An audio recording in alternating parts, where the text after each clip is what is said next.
Have you ever worried that you might be the cool kid? You wear the latest fashions on top of all the trends. Or have you ever worried you were too much in the mainstream? Always so generic, more normal than your friends. Well, we've devised a test to put to rest your fears. There's no need to panic if you lend us your ears. Tonight you can't sleep easy after all that you've heard. Cause if you like the show, then you're probably a nerd. Oh, Canon, it's Canon, it's all.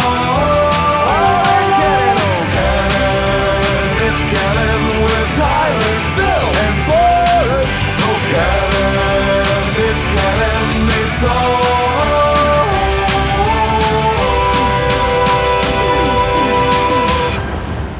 in Canon.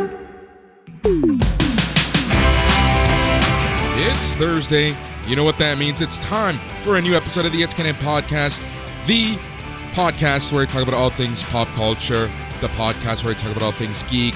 The podcast where in one show we review everything we've watched, played, read, etc., etc., etc.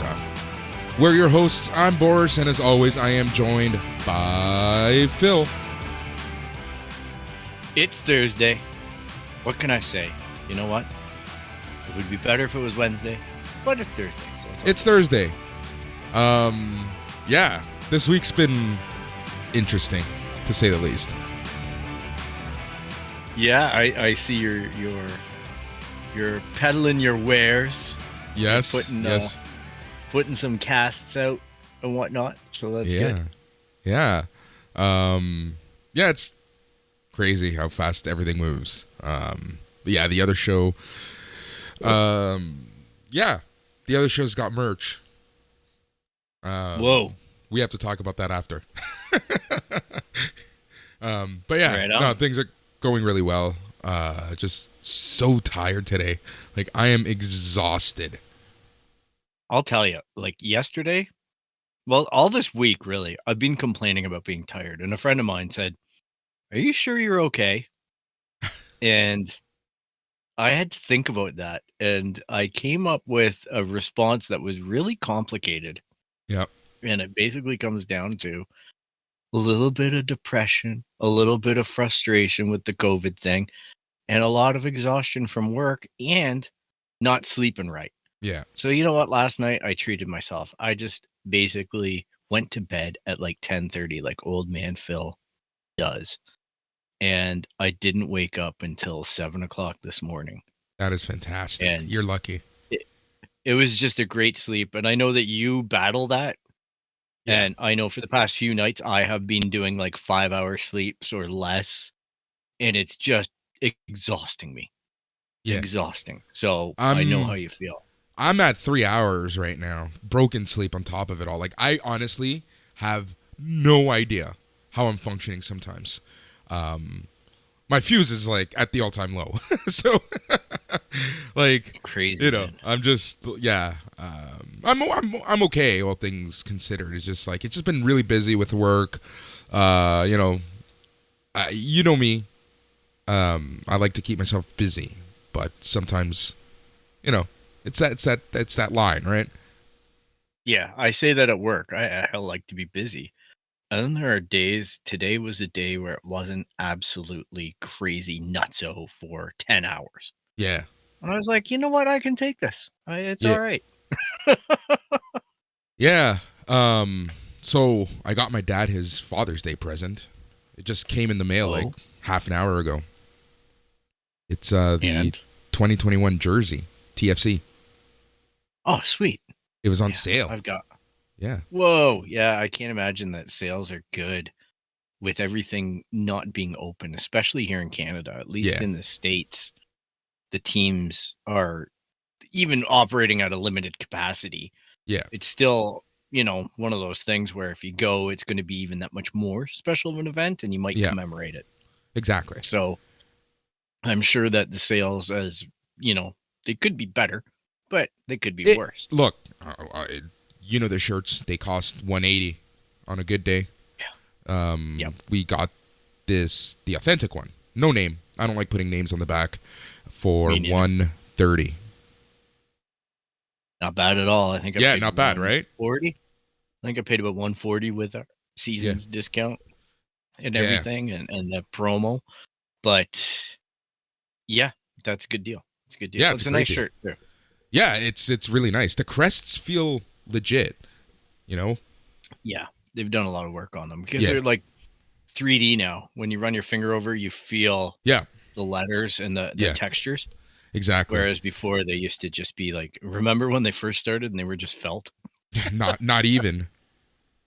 No, it Remember- was legitimately glued on felt. Yeah, remember the original Toronto shirt, like before Yeah, the sponsor? I've got one. Yeah, same here. Yeah. Yeah. Crazy. That was where I was like, really? This is the crest? Like, Yeah. it looks good, but Yeah. I know. Like, we can get nerdy over that, like real sweaty. Yeah. But My favorite was I don't still know when we if were our in the audience- Adidas store getting the preview to the New Jersey, and you know, Boris being Boris, all in Nike. yeah. Yeah, exactly. But here I worked out a deal. You know what I had to do to get that deal? Like, this is how crazy that Get was. on your knees. I had to get the store manager the set of tickets to see the New York Red Bulls play TFC at BMO Field that year because Thierry Henry was on the New York Red Bulls at the time, and his favorite all-time player was Thierry Henry. So I got him 2 tickets That's funny. so that we could get the world exclusive because that was the same template as the World Cup shirts that year. Exactly. Yep. So The shit, too funny. the things that you and I pulled. Oh man. Yeah. One day we'll share stories on this show about all that stuff. Feels like a lifetime ago. I'm serious. I talked this week. Like, I talked this week to a woman who was involved in the Sons of Ben. Yep. And they actually have a documentary out, and I watched that this week, The Sons of Ben. And holy crap, like, it's a full-on movie. Wow. It's not on Netflix right now, but it was on Netflix. I bought That's crazy. and it's a full-on doc about the fact that they went years without even a professional team with a supporters group. Yeah. Just the struggles and how it absolutely tore the president's and executive council's personal lives apart. Yep. Like, we all know, we preach from the same book, man. I'm like, hey, this happened to me. Man, just This I don't happened to know. Boris. Yeah. Fuck. It's insane. Like, seriously, it's insane. Yeah, it's crazy when you think about like everything that we've gone through. It's just like, holy crap. And it does feel like a lifetime ago. Like, it honestly feels like a fever dream. Actually, it's funny because I saw someone today on Facebook complaining about they were complaining about something, and somehow the hacks came up, and I got PTSD when I saw that. Yeah. What a world. There's a lot of stuff we endured. That's all I can say. Oh yeah. Like, anyways, but yeah. And then my brother's Father's Day gift, because I always get him something, because you know he was always there for me and whatnot.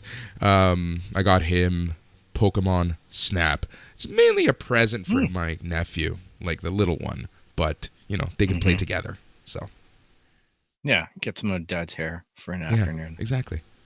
You can have a beer and a barbecue or something. Exactly. Right? So yeah. So you got that's to take that. your wins, man. And I'm gonna see them on Saturday, so that's like the first time I'm seeing them since August. Holy crap!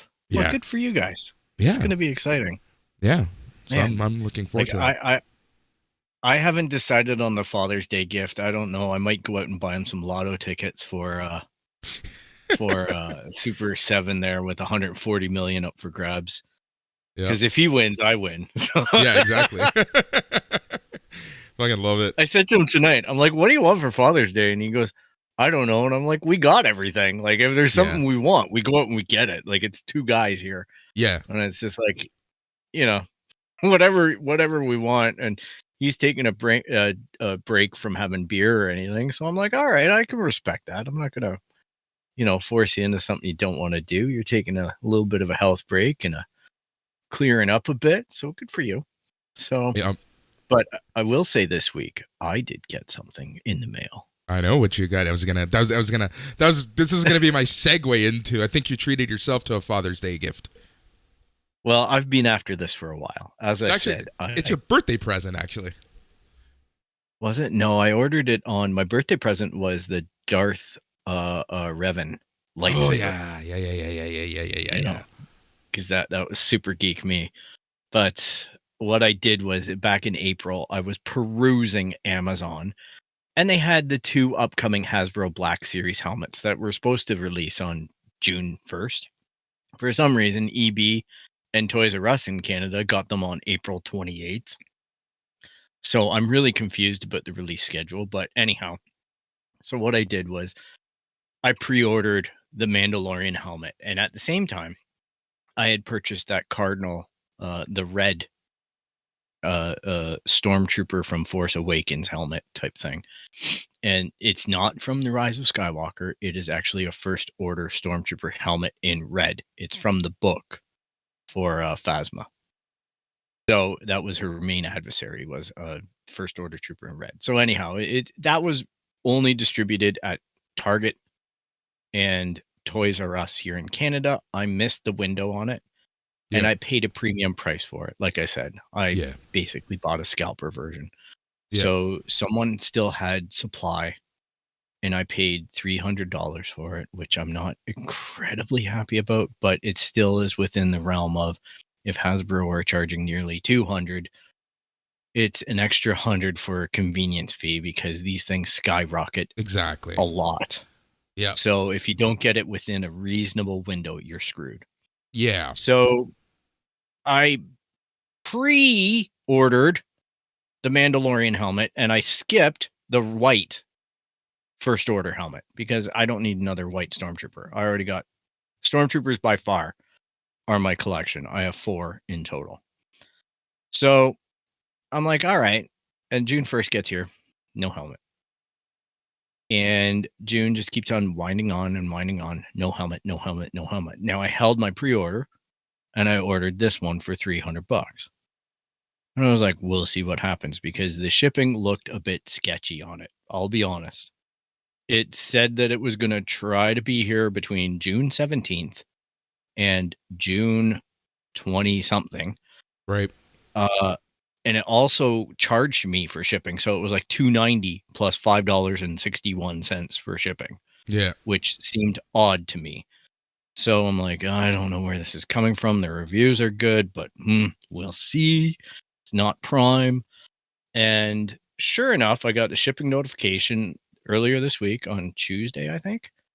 And it showed up on Wednesday, a day ahead of the minimum that they said. And it was shipped in the actual box from Hasbro. So it said action figure helmet on it. And man, is it ever beautiful. It is a really, like, for a piece of plastic, I gotta say, holy crap. Yeah. It looks great. It fits great. I don't like the Boba ones as much. The Boba Fett 2 that I have the actual Boba Fett from Empire and Return, and I have the Boba Fett the one that they did, the white one. Yeah. The pre Boba Fett, like the concept idea. So anyhow, I don't like those because the bottom piece that is really wide. It's really wide on those. And that's the way Boba Fett is. And when you put the helmet on, it just looks a bit dorky. Yeah. It just doesn't fit your head as a person unless you have a full gitch on of armor. Yeah. But with this Mandalorian one, you can actually pop it on your head and you're like, hey, it's tailored a lot better for just posing with. Yeah. A lot better than most of the others.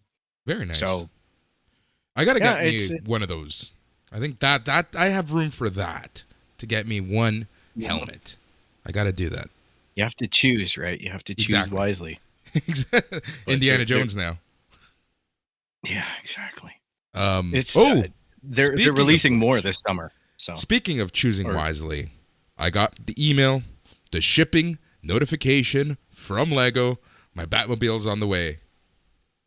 I was gonna say, I've been seeing order fulfillments across YouTube on that one. So yep. I was gonna tell you this week it's coming if it hasn't already. I got it. I forget when. This whole week kind of just meshed into one big shit show. But yeah, I got that. And something that we were going to talk about on the weekend, but we just ran out of time because we were talking all E3, and that's the I when we were talking about the Ecto one, I was gonna bring this up, that the other one that I'm actually really looking forward to might be the nerdiest thing ever, but I don't know why I want it so badly. It's a typewriter. Yeah, that one surprised me this week, honestly. That one, it's a bit expensive. It's a lot of Technic, just to give you that fair warning, right? Yeah. Because I would have rated that you want the R2D2 ahead of the typewriter. Probably. But realistically, the yes. R2D2 is a Technic heavy build as well. Now, that has taken it out of the running for me, because as fun as Technic is, I really hate it sometimes when I don't mind a substructure of a vehicle or that type of thing to be Technic. I get it. It gives strength, rigidity, and minimizes weight and stacking bricks and stuff like that. I get it. It's fine on that. But when you look at gearing and stuff like that, I'm like, the carriage movement and everything, I'm curious to see a live build stream and just see how intricate some of this is, because the features on it look good enough that I'm like, that requires an awful lot. Yeah, I know, right? Yeah. Before I forget, take a good picture of the helmet. Let's put it up on our socials. It's been a while since we've put up our toys on social. Yeah, will do. The other thing that I'll say that surprised me this week out of Lego was that they've in the past year collaborated with Adidas to make wearable sneakers with Lego accessories on the shoe. They're not really Lego, but they're made to look like Lego. Still, the collaboration has now officially gone the other way, and Lego are releasing an Adidas Lego shoe. Oh God! So an actual, like the classic, tennis flat shoe, and it looks pretty damn good, and it's got the actual laces from Adidas, so you have to lace it up. It's just a fun thing. If you're a shoe nerd, that is something that to me is just so bloody pop culture. It's hilarious how penetrating that shoe has been over our entire lifetime. Yeah. And there it is in Lego form. I never thought, and they got the shapes down and whatnot. It's not perfect. It's still Lego. So, you know what? I forget. Just because it's not my thing. I don't care. For me, if a shoe's comfortable, I'll wear it. That's all I care about, shoes.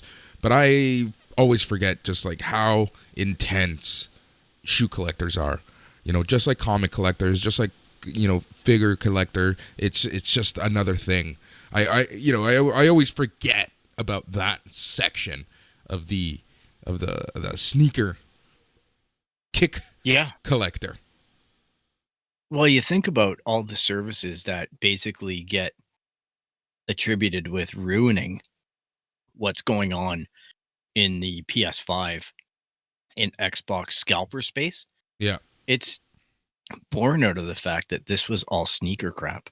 Yes. Right? Like this is all the services that the sneakerheads use. Specifically the links, like the bots and like those services where you pay X a month and you get links in your inbox before anyone does. Like that's what you're referring to. Yeah.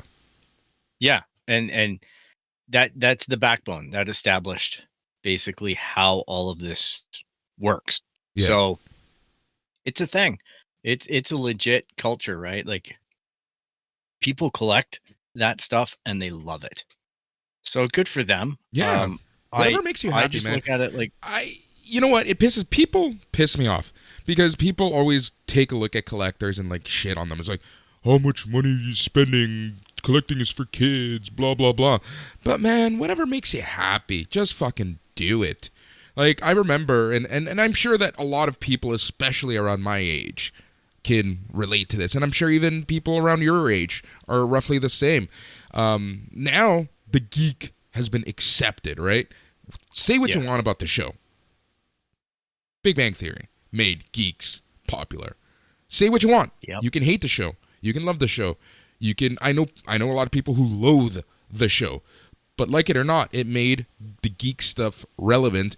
And I'm not saying it's the only thing, right? Like the MCU had a huge part in it, and all that stuff. Like it was just the perfect time. But geek and geekery and geek stuff and pop culture stuff, the stuff that we talk about on this show, became relevant over the past 5 to 10 years.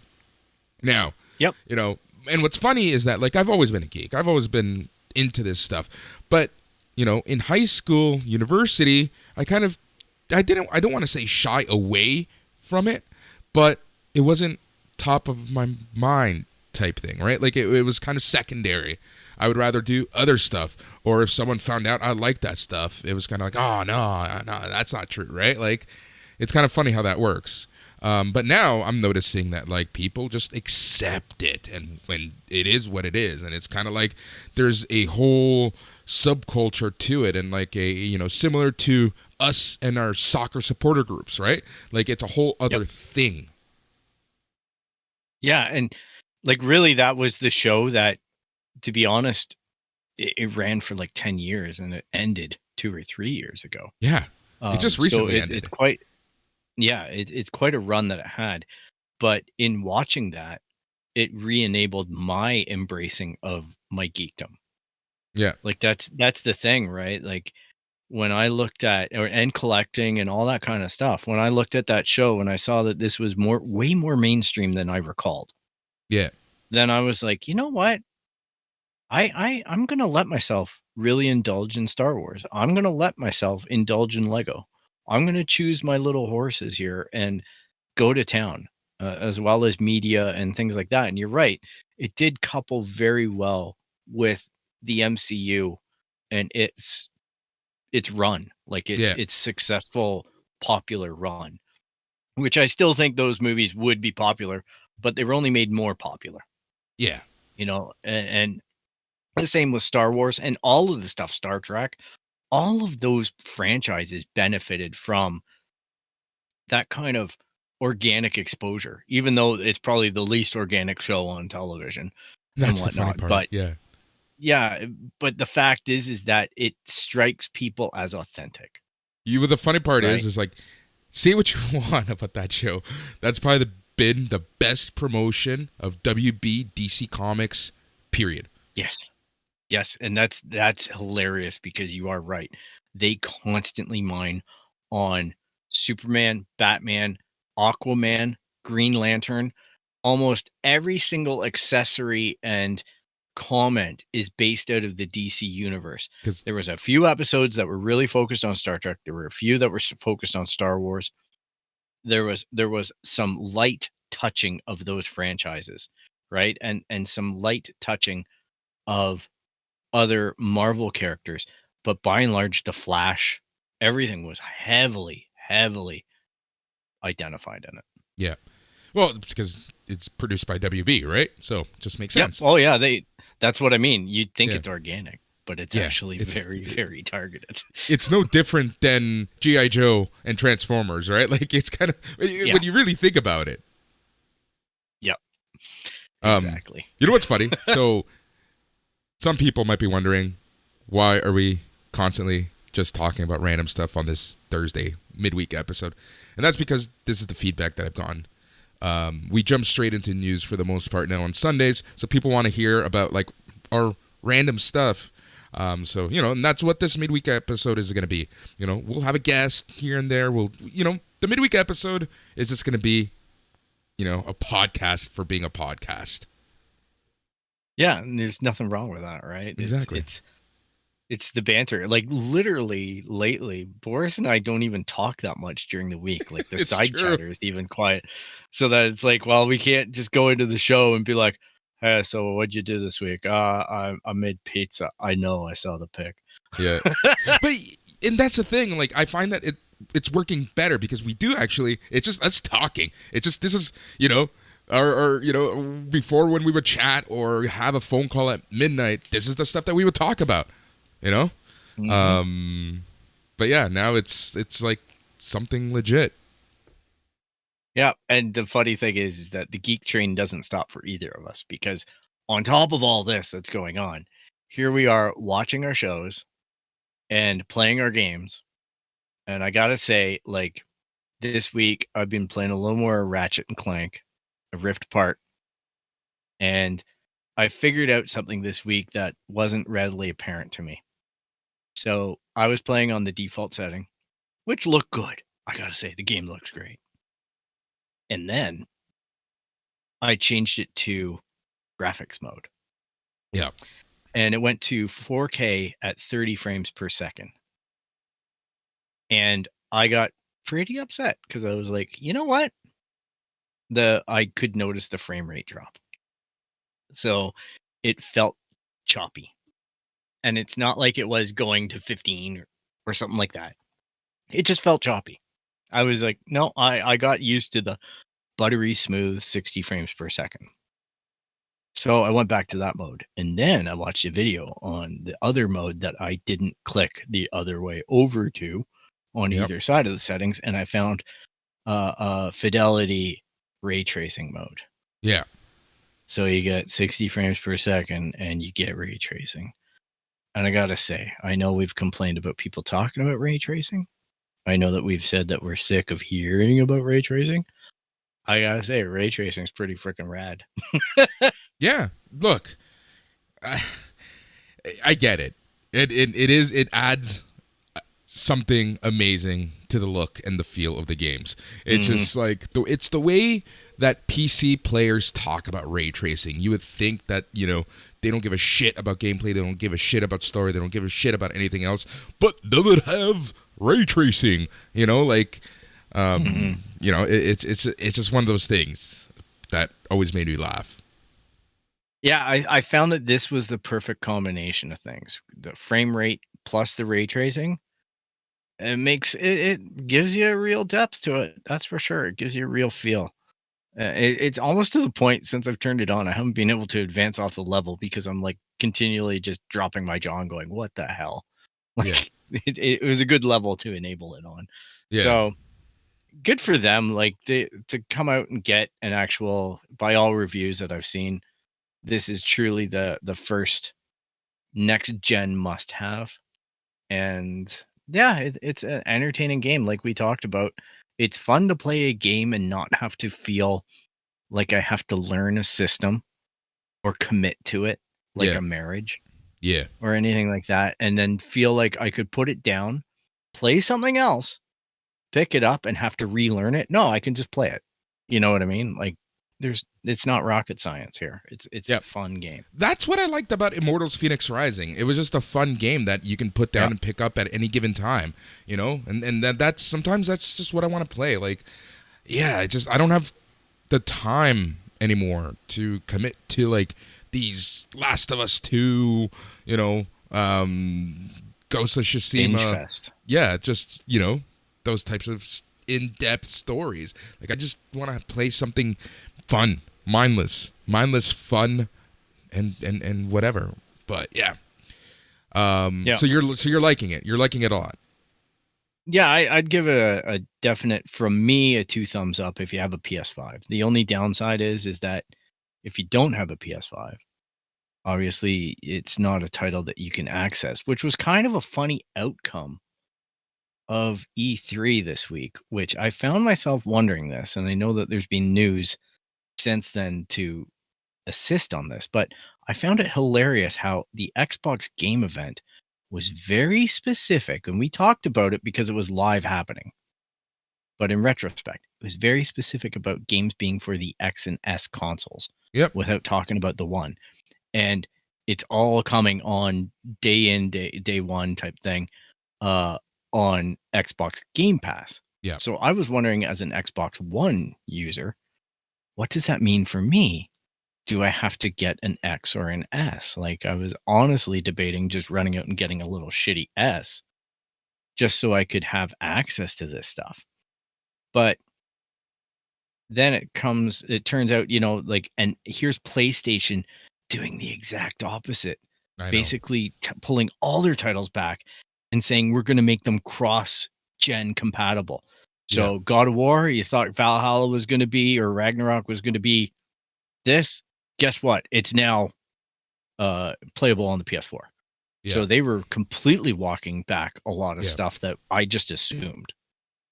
Yeah. So it was an interesting spot to see that and to see the reactions. Now, Xbox obviously has come forward and say you can stream the game, but I don't know how well their streaming service is really working yet. And I Yeah. hope by the time some of these major titles start hitting, if it's trash, then they're forcing the market to go up to the X, which isn't a bad thing. Like, I get it. I hope there's stock for everybody. Yeah. It's, I don't know. I'm very interested to kind of see where we end up around that time, just because, like, by then, you know, hopefully there'll be more units available for people. But at the same time, you know, it's something that we've talked about so much that, you know, I think you and I know what Microsoft's strategy is, right? It's going to be the console. It's going to be the cloud. Like, let's be honest. That's where they're going. That's the goal. Yeah. But and I weird. think they're seeing COVID enabling that a lot more. But it's weird because Sony seems to be doubling down on console. You need the console. And this is one of those places that's a little bit uncomfortable as a video game fan, because I gotta say, Sony more often than not gets it right. Even when they don't, they get it right. History has shown, right? Like, you look at the Vita ahead of its time. Yeah. You look at the PS3, people crapped on that. Actually, it was somewhat revolutionary. That was completely backwards compatible to the 2 and the 1. It had a lot of advanced features. It just missed on the chat. Yeah. Right? So, and that's where Xbox capitalized. Now, I look at it and I go, you know, and Sony's network was free for a long time. They were very progressive in the space.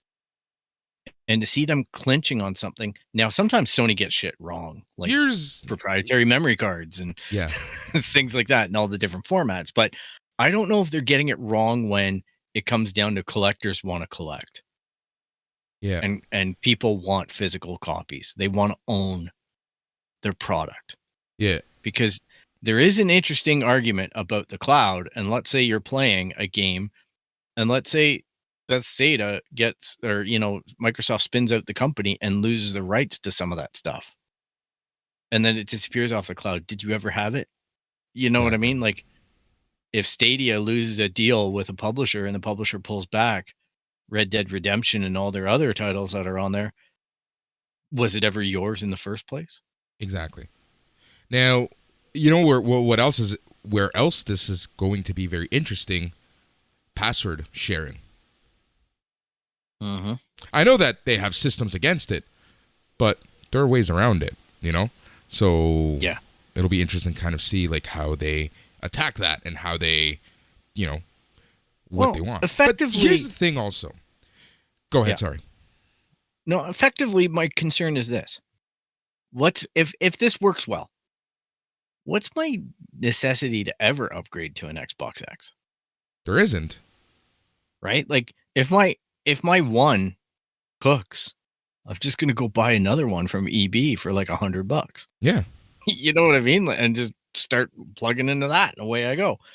Like, I get it. Microsoft wins ultimately because they're getting the monthly. But they're going to be completely out of, especially if they're publishing sticks with Game Pass on it. Yep. That plug into your TV. Like, that would really be the death knell on their product line. And as much as I could complain about Sony's checkered history on some proprietary stuff, if you look at Microsoft, it's an absolute graveyard as well. Oh, 100%. It's Microsoft. Remember Zune? Yeah, exactly. But like, these products were big and then they disappeared.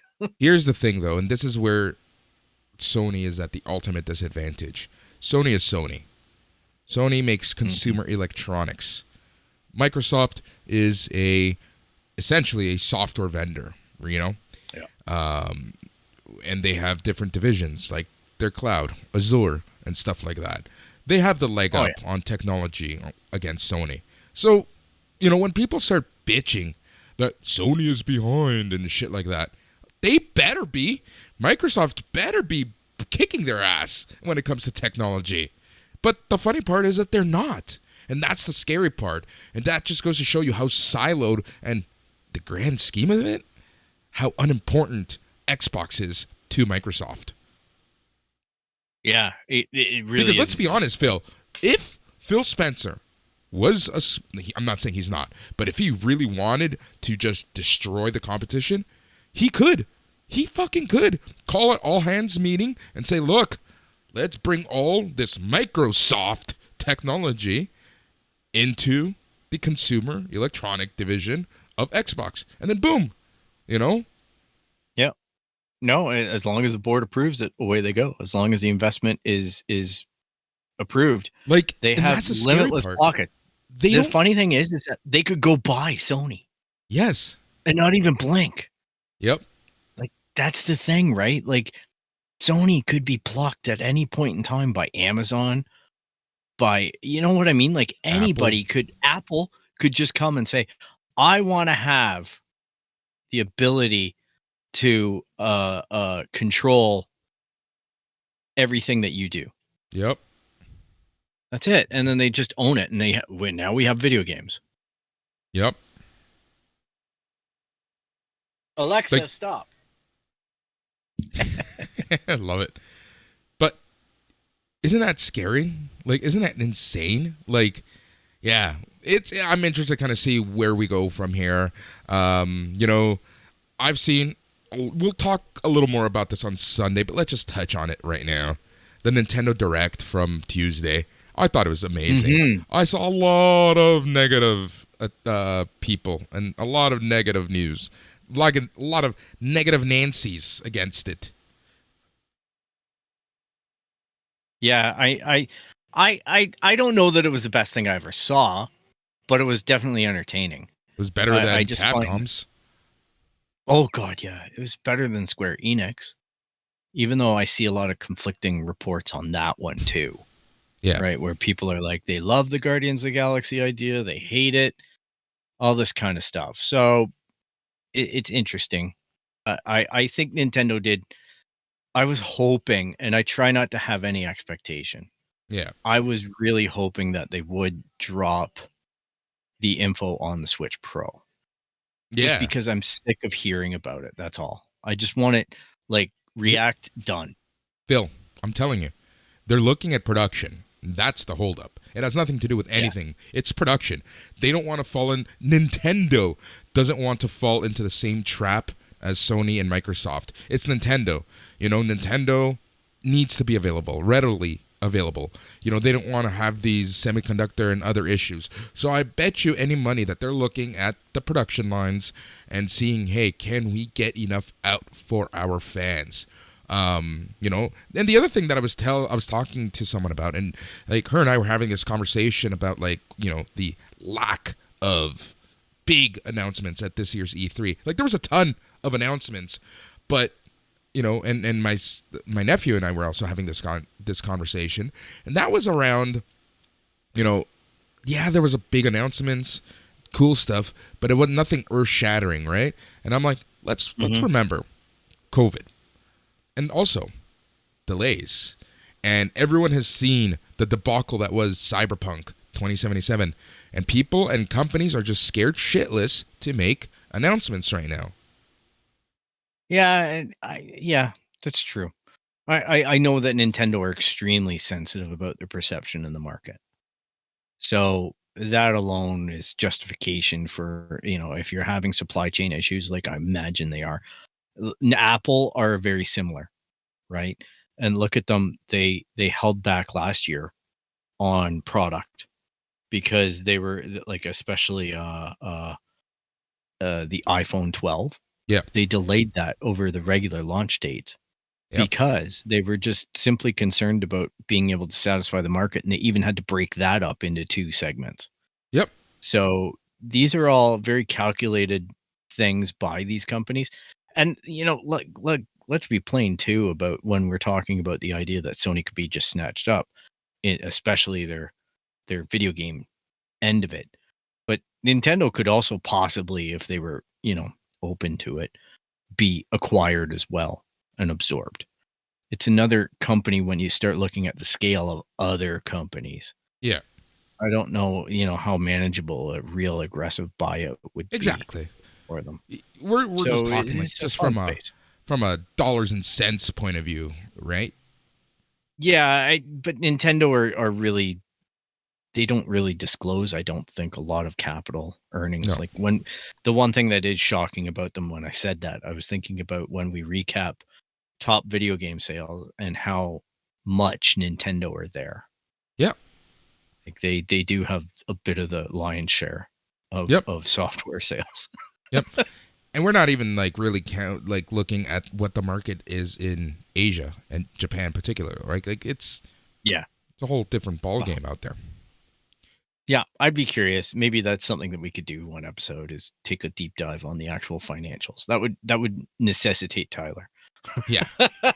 100%. Because not only do you need to understand the actual numbers, but you need to understand the context of the numbers.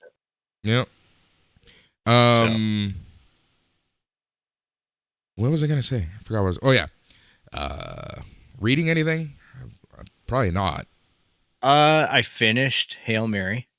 Mm-hmm. In that book, Tyler's correct. They definitely made some choices, some shocking choices. All right. So I don't want to spoil it, because it is still as far as books go, a relatively new book. Yeah. But it was not The Martian.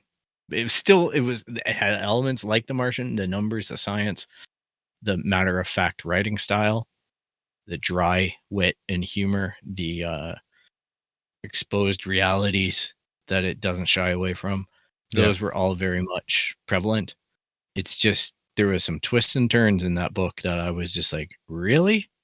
And to hear it voice acted was mind blowing, to be honest, by the same guy. Like, it was just one guy. Yeah. And I also started listening to The Sandman by Neil Gaiman, the audiobook, the audio play. The audio play. Which has a proper production. Yeah. And that's fantastic. It's bloody fantastic. It makes me so excited about the Netflix show. Yeah, So, I can't wait. I cannot wait for that show. To be honest, like, I've forgotten so much Sandman. I just know that it scratched an itch for me, and I have all the original issues, and I'm definitely afraid to open them. Of course. Which means I have to reacquire them in some kind of form, in probably digital format. Trade. I also bought all of Sweet Tooth and started reading that, and that is not disappointing me at all. I know. I told you. Yeah. The first episode, just the first issue alone, makes the show look so slow. Right? It's funny. I was having that conversation with someone actually this week that, like, you know, for like the comic is just insane how much happens each issue. Yeah, it doesn't shy away from anything. Now, that being said, I really like what they did with the show still. Yes. My fear on purchase here is the fact that I'm super worried that it won't get a second season. I know, right? And I don't want to not pursue it. Yeah. Because if it comes to a year later or 3 months later and Netflix sneaks in that announcement and we cover it as news, Sweet Tooth is gone for me at that point. Yeah. You know what I mean? So you're riding the wave right now. Yeah, I bought them all, right, in the omnibus 3 books. So I'm just like, hey, guess what? They're always there for me to read. I'm catching a little bit of what they're cooking for season 1 and how it translated. So I really respect the crap out of that. And then I can choose to further that wave, or I can wait on the news or whatever, right? Like I can choose how I want to go forward with it. Yeah. So that's the bookend for me. Yeah, I'm not reading anything right now. I gotta get back on my reading. It just after work I'm just fried. I was looking at Diamond's lists and their sales figures for the various companies and like the top selling lists that they have. Here's an interesting thing. Watchmen, the original Watchmen, shows up on top trade paperback, not once but twice. Different versions of it are top sellers. Oh, Isn't that crazy? why? Why I'm what? just curious. Why? Why is it back on top? Like on the top list? Just because it's The Watchmen, because it's timeless, because of the show. No, all those are legit reasons. I just wonder if maybe there's like something else, like something sinister in people's minds or something going on where they're like, who watches The Watchmen, right? The whole something dark brewing in people's fantasy minds. Yeah. Because The Watchmen's pretty politically bleak, right? Mhm. Like it's not the kind of book you open up to feel happy about life. Or the TV show to watch. Oh, the TV show is absolutely fantastic and so much gravity for what's happening in today's world. But Especially that opening scene. yeah, it's just, to me, I don't know. Maybe that's me reading into it too much, but it's just funny that two versions of it come up, right? Because when I started rewatching the show, I took a break. Like, obviously, I took that year-long break from it. I re-engaged with it, and what was the first thing I did? I'm not even going to bother looking for my trade paperback of the graphic novel of Alan Moore's Watchmen. I just bought it digitally. I'm Yeah. just like, screw it. $5, who cares? It's a That's what I sizable mean. book. It shows up a couple times, but like, yeah, it's to me, it's just like, this graphic novel is just like, it's timeless and it just keeps selling. It's amazing. It's just absolutely It's amazing. well worth the read. Oh, 100%. Well worth the read. I'm pretty sure 90% of our listeners have read it in some shape, way, or form. And if you haven't, read it. Also read The Sandman. Yes, by Neil Gaiman. Yep, it's a great one. It is. Watching. What are you watching? Oh, been a slow week on the TV front for me, my friend, with the video games and the reading. Same. And like, obviously, Bad Batch I watched. We'll talk about that in a minute. We're gonna leave Loki and Bad Batch too. Exactly. Those were the two real major eyeball squeezes. So then nothing else. I watched on Netflix a movie called Saint Maud. It's on Netflix. Doesn't have anyone that you really know. So it's just one of those movies, and it's basically about this nun who works in a long-term care, but she's one of those she does house visits. She live-in palliative care nurse. And and essentially she's gone through trauma. We kind of get a glimpse of the trauma she's gone through, and she obsesses with her current patient. And it's kind of like Misery meets The Exorcist meets Fight Club. How do you find this stuff? You know what's actually hilarious? It's hilarious that you even asked me that. It's my friend Jane. She's the one who always tells me, "Hey, you should watch this." I'm like, okay. And it's like the most demented, weird shit that you can possibly imagine. She's the one who said, "Hey, I'm watching this movie. You should watch it too. It's called Oxygen." Oh God. It was so funny too. My brother comes to me and he's like, tell me about some Liam Neeson movie. He's like, he's got amnesia and he doesn't know about his old life, and it's on Netflix, and he's just describing it, and he's like, you can't even imagine how he reconciles all this and the twists and the turns. And I'm like, I got you beat. Oxygen, man. Imagine being locked in a cocoon and figuring all that out. Yeah. And then the end just like puts a knife in your brain and splits it open. Yep.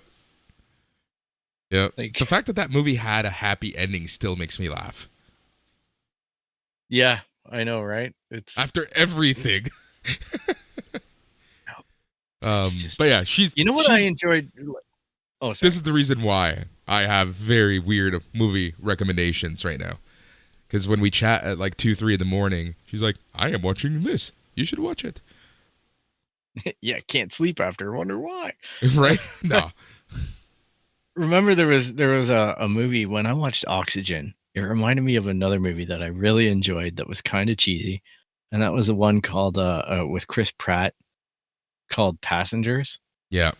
And who is the other one that the girl Chick. who played Mystique? The chick. Yeah. on X-Men. And anyhow, I just forget her name right now. But that was a fun little movie about, sleeping and trying to get to another place in the universe and all of that and waking up and, there's a lot going on in there. So Exactly. I'm just saying that was a little more of a lighthearted approach to subject matter in the same ballpark. So yeah, Oxygen, something else. But yeah, Saint Maud, you should watch it. I don't think you should watch it, Phil. I don't think it's a movie for you. No. I like having my eyes being able to be closed and not, consider that I'm going to be executed or something like that. That's why I like Star Wars. Come on. I said, Misery meets Exorcist meets Fight Club. Interesting, but not for me. But I did pick up the newest Alien book this week too. So oh, nice. Number 4. I haven't finished number 3, but it's Is Marvel doing well with that? They're not doing poorly by my Alien reading. But really, the bar is so low with Alien, right? Well, Dark Horse did a pretty fantastic job with it. Yeah, I guess so. You're right. I collected everything that Dark Horse did for a lot. That's number 2 in my collection is that, compared to like Sandman number 1, number 2 is Dark Horse, Aliens, and the Aliens versus Predator and all that kind of crossover stuff. This is interesting because it's a little more Canon-esque. Mm-hmm. This book, it's a little more into the Wayland Industries backstory.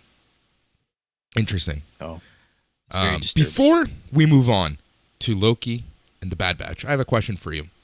Last weekend was the 40th anniversary of Raiders of the Lost Ark. Yes. Now, we missed it. Yeah. Anyways, Jason Agnew, he does a trivia show on News Talk 1010, and one of the questions he posed on the show is a question that I'm going to pose to you. What is Harrison Ford's most iconic character? Iconic? Most iconic character. Like to you, which one do you think? There's no answer. I just want to know what you think. Yeah, that's subjective. Because I know that some people would say Blade Runner. Oh, but that was just one movie. I know. And to be honest, like that movie got better with the director's cut. Yeah. You know what I mean? Like when you look at the original release, it was not popular. No, because it was narrated, right? Like it was a bit of a hot mess. So I would have obviously a difficult time choosing between the obvious two, is Han Solo and Indiana Jones. And I think, to be honest, aside from young me being jealous of the fact that Han had a relationship with the somewhat confused Princess Leia, I think probably, even though, and you know this about me, and I've said it on the show, I don't like the 20s and 30s at all. Yep. So I would probably say Indiana Jones, because I got 3 relatively quick movies with a lot of Harrison Ford in them. Yeah. Whereas he's a part player in Star Wars. That's exactly my reasoning. So I pick Indiana Jones because he is Indiana Jones, and the movie is Indiana Jones. He is the movie. Without him, there's no movie. Whereas in Star Wars, he's one of the probably like the third biggest character outside of Darth and Luke. But and Leia. But he's above Leia. I don't know, man. Carrie Fisher. He's above Leia. She was a strong woman. She was a strong woman in movies when strong women weren't represented. You're right. Well, I want to give her kudos for that, because that we didn't have aliens at the time. We didn't have Sigourney Weaver kicking ass. Yeah. Like Princess Leia did from the first movie in Star Wars. Like, here's the thing.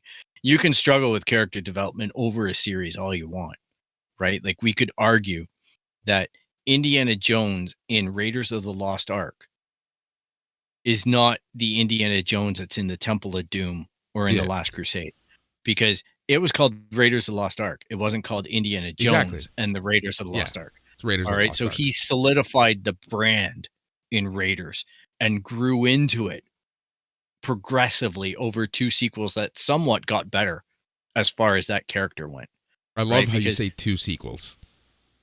Yeah. Well, sequel movies. There was whatever. a fourth. There was a fourth. There was a fourth, and we're choosing, like, we can acknowledge it, but that definitely struggled. Yeah. Right. It's still a good movie in the sense that it's fantasy, right? But I just think that they were trying to achieve too much and had too little in the gas tank. Yeah. And there's going to be a 5th movie, right? And God knows what that's going to be. If Indiana But- Jones doesn't die, I will be shocked. Yeah, true. Like, I feel like Harrison Ford just wants to say, fuck you all. I'm done with these characters. Yeah. Let's kill them This so I is can't it. play them anymore. Give me another 50 million. Yeah. But there's that moment in Indiana Jones when the guy's doing the sword thing and Indiana Jones just pulls The the gun, gun and shoots him. Yeah. That was Indiana Jones. But That that's was the Harrison character. Ford.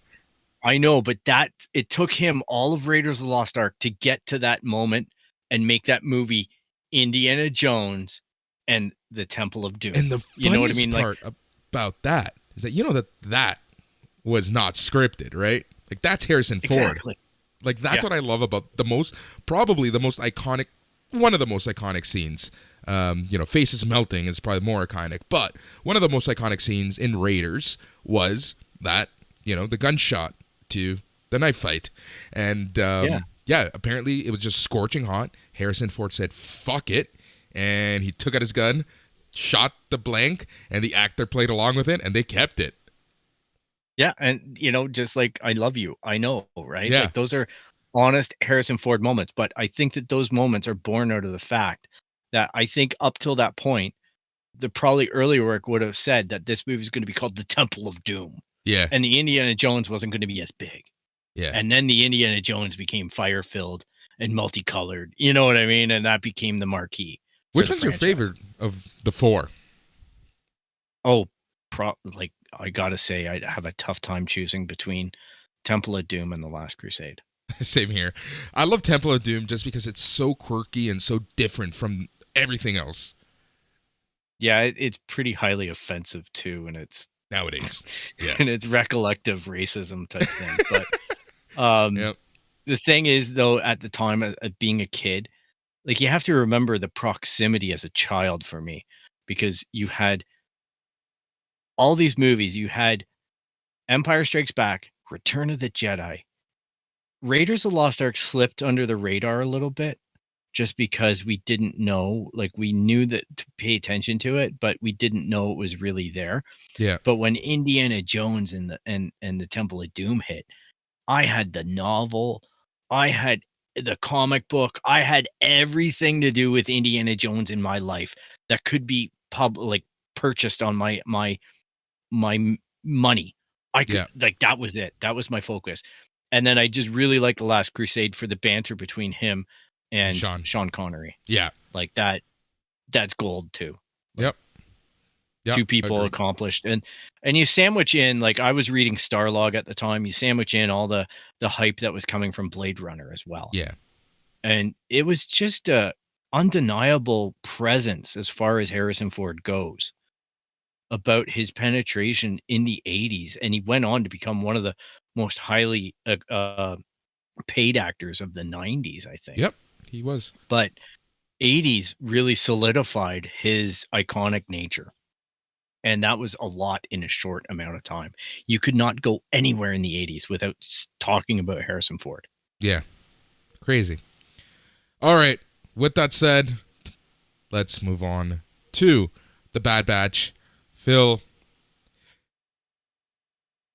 what did you think? That was a good episode this week. Yeah, I liked it. I really enjoyed the fact that we had the call out to Jedi Fallen Order. Yes. That made a rather mundane episode up until that point for me intoxicatingly good. But I think we were talking about this last week, and the show itself is building right now, and I know it's going to get better. I know season 2 or 3, it's going to be amazing. But right now, we're kind of setting the scene right now. But if it wasn't for the callbacks, for the references, oh man, I would struggle with this show big time. Yeah, as far as what it's able to deliver on content, it's trying to deliver a lot on characters. The characters are still fleshing out. There's nothing bad about this show whatsoever, but I think I could see some people having a tough time if they've never watched Star Wars before, Star Wars cartoon before. They might be wondering why all the hype, right? So, yep.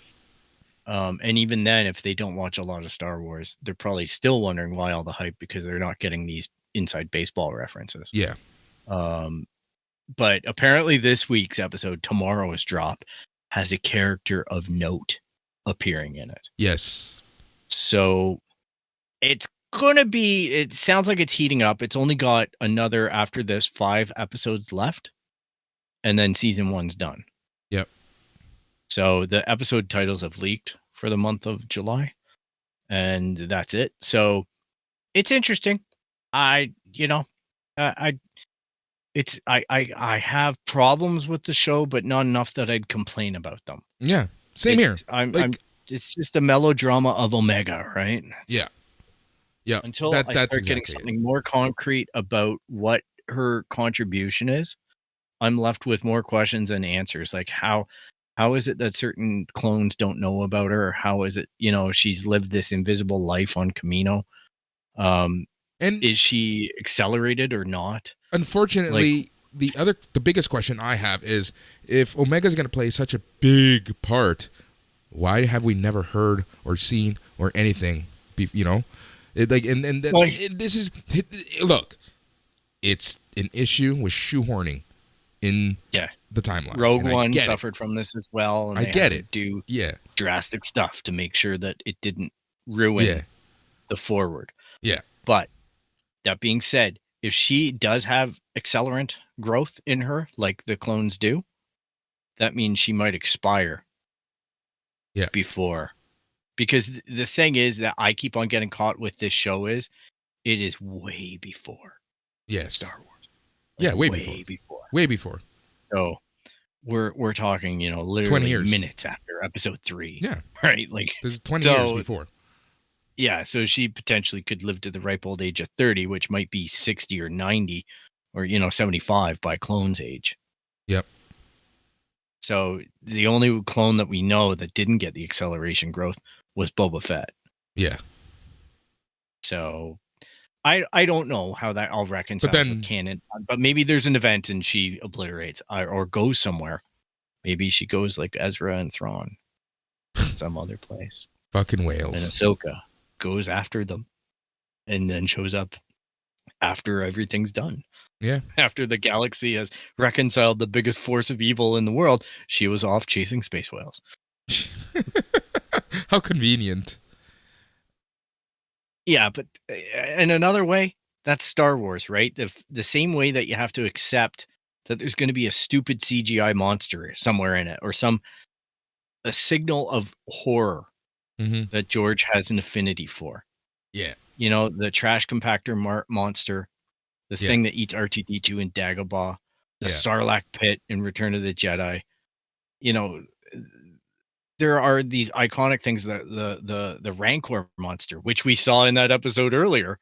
Yeah. Of, supposedly they retconned that. So Moshi is now that Rancor monster when they told us it wasn't a girl, it was a guy.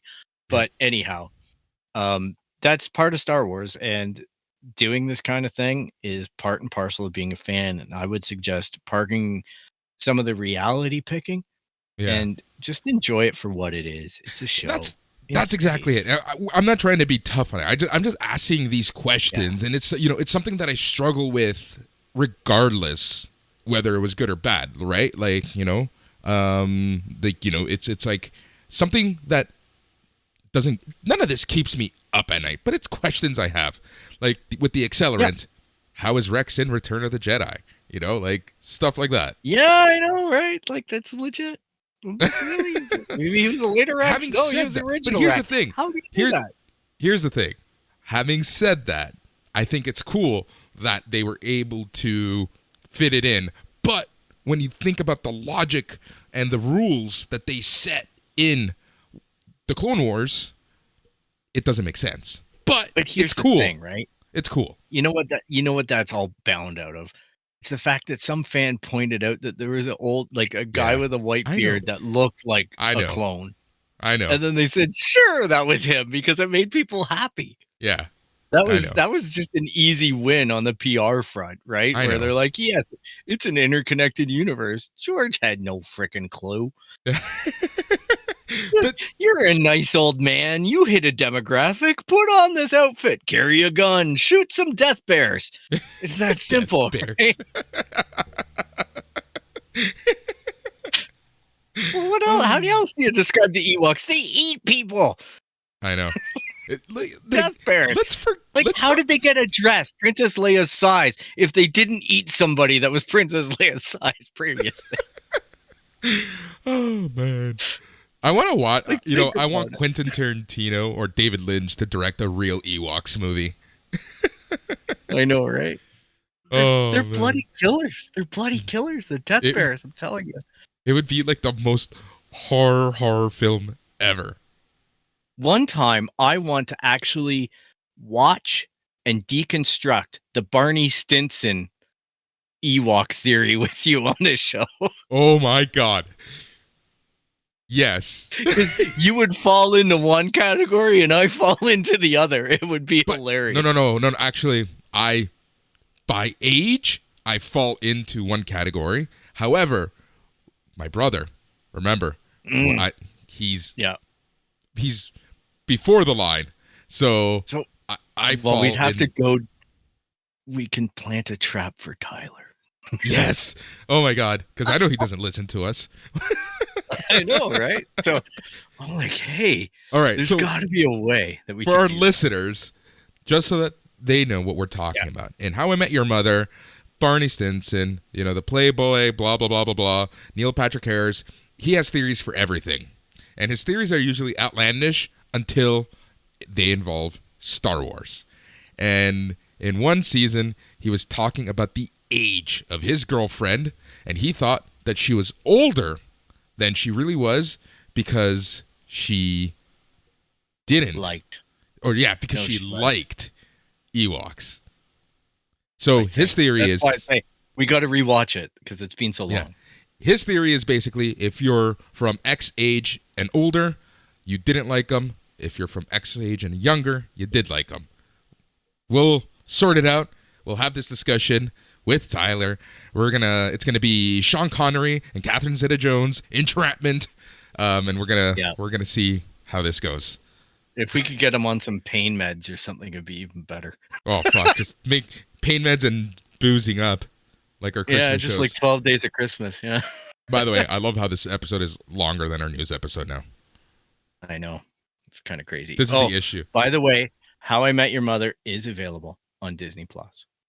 And Netflix in Canada.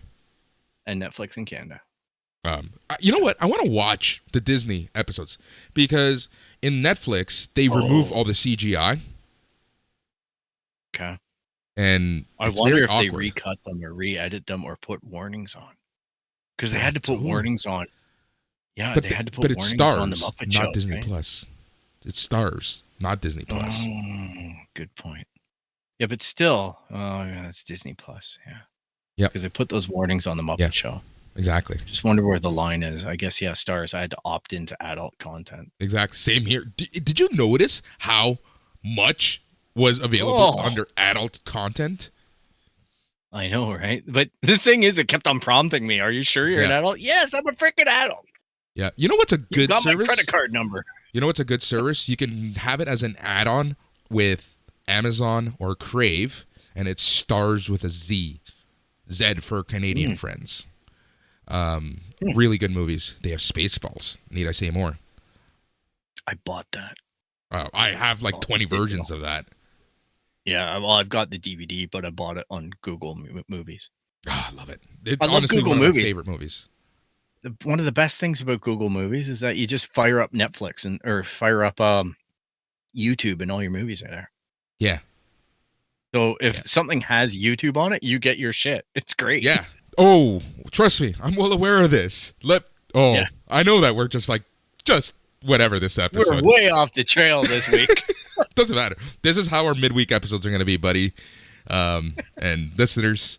So I know you people like our banter, so just get used to it. The midweek episode. Sorry, what were we talking about? Yeah, midweek episodes are going to be banter heavy. What are we talking about? What are we talking about? I'm going to yell out to my home assistants. What? Oh, YouTube. So I'm at someone's house at 6 a.m, completely trashed. Beyond. Really? I should not be saying this story, actually. Knowing who I know listens to the show, I'm going to stop. I want to hear this so bad right now. Okay, so I'm just going to remove a lot of stuff from this. Okay, I'm just going to get to the point. The moral of this story is be careful what you have on YouTube Premium. Oh. Because when you log on at someone else's home, boom. Oh, yeah. Yeah, I could tell you stories, but I won't. Yeah. You see where I was going with this? You know what is really funny, though, too? You got to be careful of what video games you have in your collection. Yes. For the same reason. Yep. Because I don't know what it's called anymore, but I had some Japanese game that was all about underwear and stuff. And it was just a bad scene. And someone's Phil. like, you bought that? And I'm like, oh, geez. I thought it was something else. It's about vampires. It was not good. Oh my God. It's funny though. Those things you kind of laugh at. So I'm just saying games are games, movies are movies. Be careful. Be careful where you log on to your services and make sure you log out. Mm-hmm. I would strongly suggest as a professional in the IT industry that you do not use your home Google account on Chrome with your work Chrome. I'm just saying. I separate them for many reasons. Yeah. I have a home one if you're going to watch the naughty stuff. All right. IT guys can see some of that. And what a weird timeline we're in. Speaking of timelines, TVA, Loki, episode 2. Yes. Dude, I fucking love this show. Owen Wilson and what's his face? Loki. What's the actor's name? Oh, Tom Hiddleston. Amazing. Their chemistry is absolutely amazing. Well, I can tell you, yeah, they're great. They're just great because who's Mobius again? What's the actor again? You just said it. Owen Wilson, right? Is that it? Yes. Yeah. He was in a movie called Bottle Rocket way back in the day. Yes. And that was his first movie that I ever saw him in. And I was just like, this guy's going to be big. This guy's is so big. I forgot his name there. But I do enjoy his films. I really do. He's got one of the most distinct looks and distinct styles. Yeah. He strikes me a lot like Woody Harrelson. Yes. You just know when he's in something that he's going to bring a certain quality, and he always does. Wedding Crashers. So, yeah, it's fun to see them go. To be honest, though, the show isn't really rocking me yet. I'm starting to get concerned about it's falling into the same thing as Falcon and Winter Soldier. Which is? The penultimate episode type thing that you've brought up is certainly starting to weigh in on me.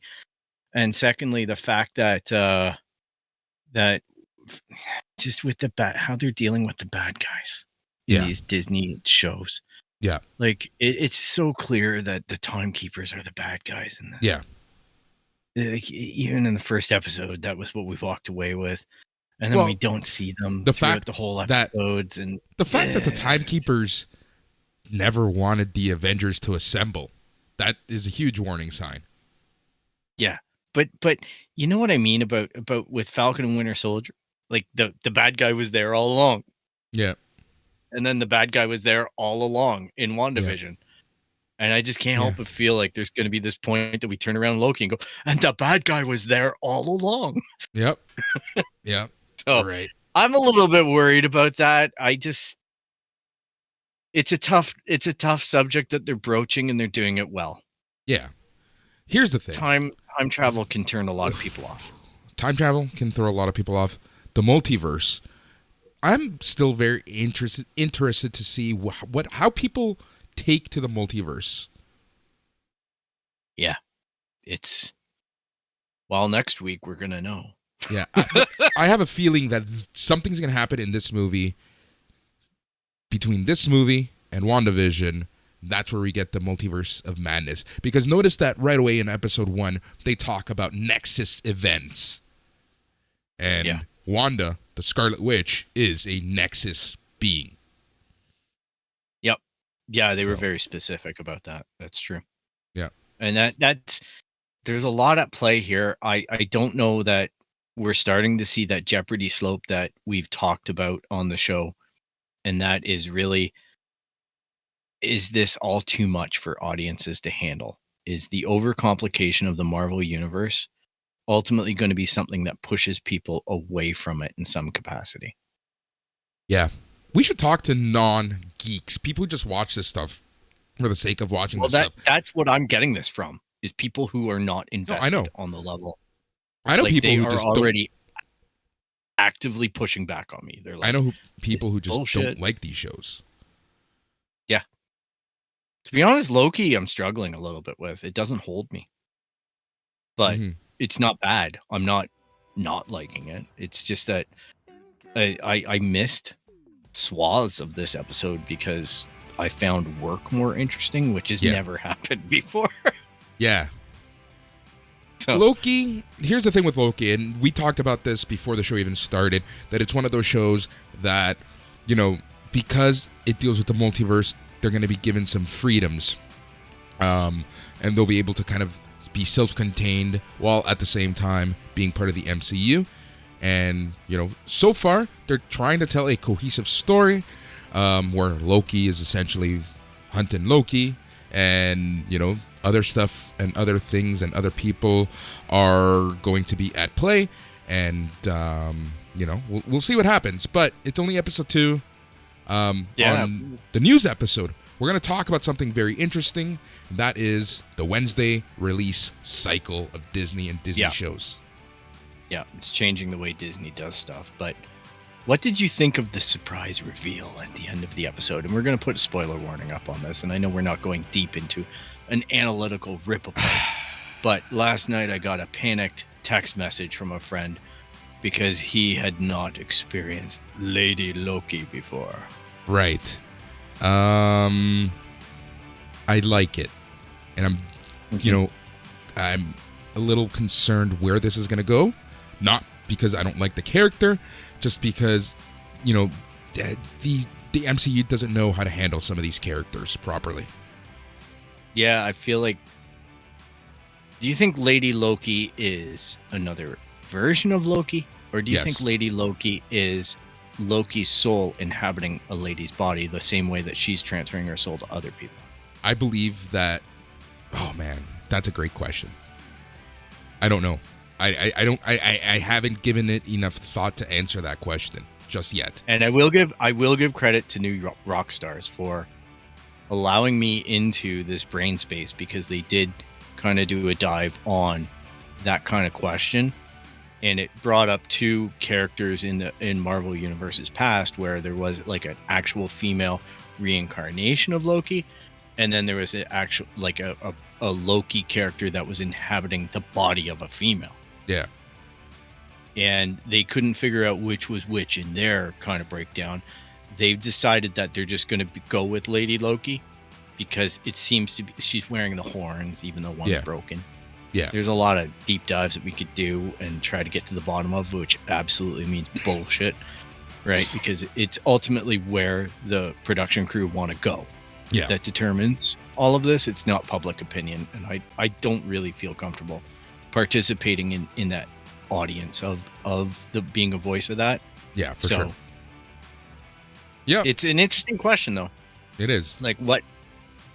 I hope we get an answer to it. Maybe we don't. Maybe we don't need an answer to it. So that's the thing. I feel like we're trying to figure everything out, and everything needs to have a beginning, middle, and an end in the MCU. But the reality in real life, and this is why I love David Lynch and David Lynch movies, is because he kind of keep a lot of stuff open. Not everything has an answer, and he even tells you it's random, you know? Yeah, sometimes there's something to be said about that. Even when you look at a Quentin Tarantino movie, it doesn't always, like, there are parts of it that sew up, but there are a lot of things that are left open because they just serve the story in the capacity they're presented. Exactly. Look at Watchmen with that stretchy dude that went into the sewer. Yeah, true enough. You know? We'll never know. Not everything needs to have an answer, at least for me. But if you want to drop us questions, answers, comments, Phil, do your thing. You can track us down on our website at www.itscanonpodcast.com. You can hit us up on Instagram, Twitter, and Facebook at It's Canon Podcast. You can email us at show@itscanonpodcast.com. You can basically find us everywhere a podcast exists. We are the It's Canon Podcast, and we are there. If you like what you hear, be sure to subscribe to our podcast and leave a rate and review if the platform allows it. All right. Thank you so much for that, Phil. And thank you to all of our listeners. Thank you for everything. Thank you for putting up with us. And again, I know people like the banter. People want to hear more banter. But on Sundays, we get to business. Midweek, we'll have a little more fun. Sometimes we'll be a little more, I guess... Silly gooses. Sometimes we will be a little more regimented. Exactly. But it is what it is. Because it's the It's Canon Podcast, the podcast where we talk about anything and everything, all things pop culture, all things geek. He's Phil. I'm Boris. Good night.